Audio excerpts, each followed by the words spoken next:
Harka fuun akkam jirtu kabajamtootaaf dhaggeeffattoota OGMC gurraan dhala tokko 2023 oduu guyyaa har'aa kan isin dhageessisu an caaltu Faayisaati. Ministeerri muummee Abiyyi Ahmad waldhibdee tibbana mana kiristaanaa Ortodoksii Tawaahidoo keessa adeemaa jiru irratti ejjennoo mootummaa ifa godhan dabalata qabna. Ministeerri muummee Itoophiyaa Abiyyi Ahmad waldhabdee mana kiristaanaa Ortodoksii Tawaahidoo keessatti mudate mariin akka furamu gaafatan. Muddamni mana kiristaanaa Ortodoksii Tawaahidoo Itoophiyaa keessatti mudate hordoftootaa fi abbootii amantaa gidduu garaagartee uumeera.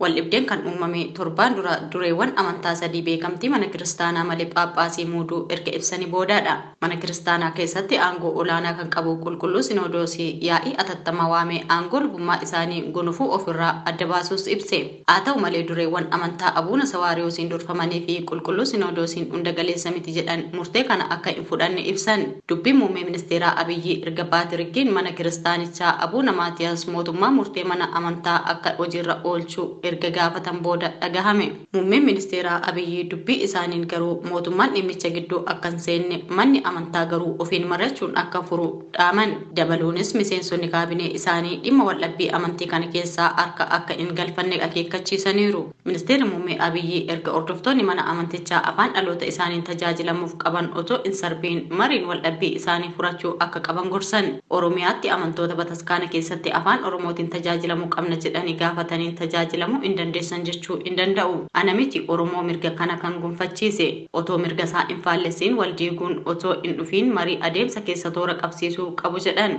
Naannoo Oromiyaatti afaan Oromootiin tajaajilamuuf gaaffii dhiyaate mootummaan ukkaamsee bira hin darbu jedhan ministeerri muummee Abiyyi. Marii qondaaltota olaanoo biyyattii waliin gaggeessan kanarratti dhaabbileen amantaa hundi siyaasa hannaa fi sanyii nama qooduurraa bilisa ta'uu akka qaban gorsan. Haa ta'u malee manneen amantaa hunda keessatti garuu hannaa fi sanyiin wal qooduutu jira jedhan. Keessattuu anni mana amantii keessatti mul'atu naasisaadha jedhanii ibsan. Ammallee muddamni tibbana osoo hin mudatiin dura aangawoonni mootummaa ergaa fi yaada isaanii dhiyeessuu himan. Haa ta'u malee gorsi mootummaa hin dhagaamne jedhan. Furmaanni kan argamu walitti dhiyaatanii mari'achuun jechuun dubbatan. Bulchaan Itoophiyaa bulchiinsi isaanii mana amantaa keessa akka hin seenne waakkatan. Bulchiinsi isaan dura turan kan abbootii amantaa Ortodoksii biyyaa baasanii fi ajjeesanillee akka turan dubbatan. Dargiin Paatiriyaarkii bara Hayila Sillaasee muudaman ajjeesee kan ofii muude. Addawaayiin xalayaan biyyaa baasee kan biraa muude. Nuti garuu lachuu sirrii akka hin taane amanuun kan biyyaa bahan gara biyyaatti deebisuun tokko taasisuuf yaalleerra jedhan.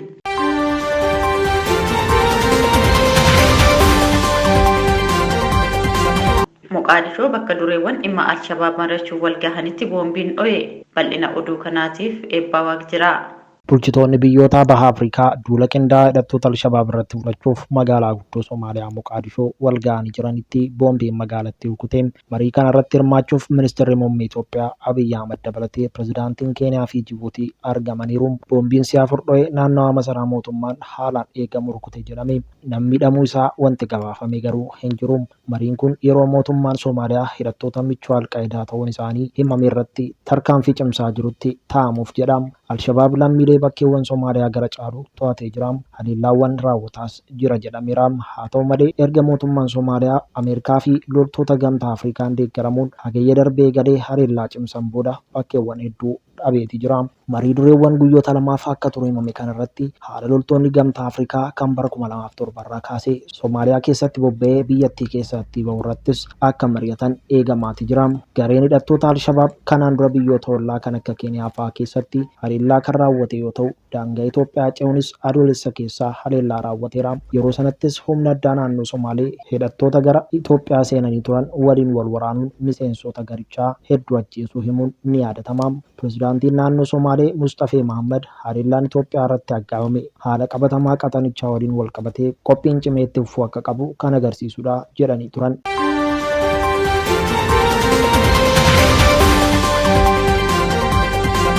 Chaayinaan erga lammiilee ishee gabra gurraachaatti ajjeefame booda lammiilee ishee kaan akeekkachiifte. Bal'ina oduu kanaatiif Gadaa Bultum.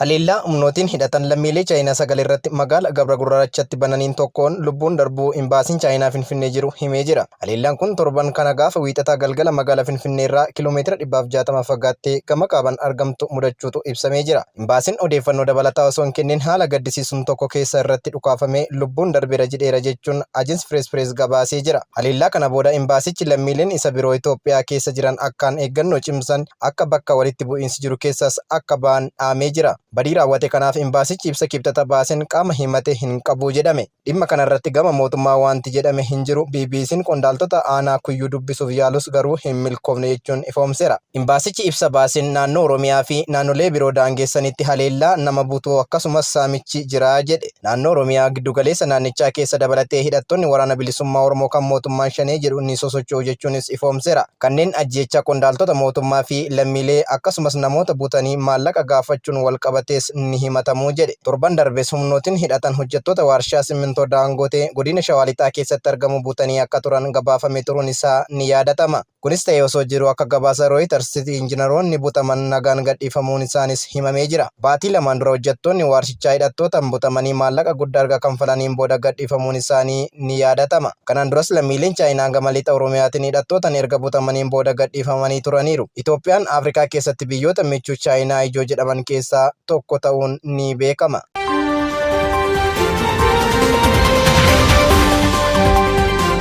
Kabajamtoota dhaggeeffattoota keenyaa oduun guyyaa har'aatiif qabannee isiniif dhiyaanne kanumaa waan nu dhaggeeffattaniif galatoomaa.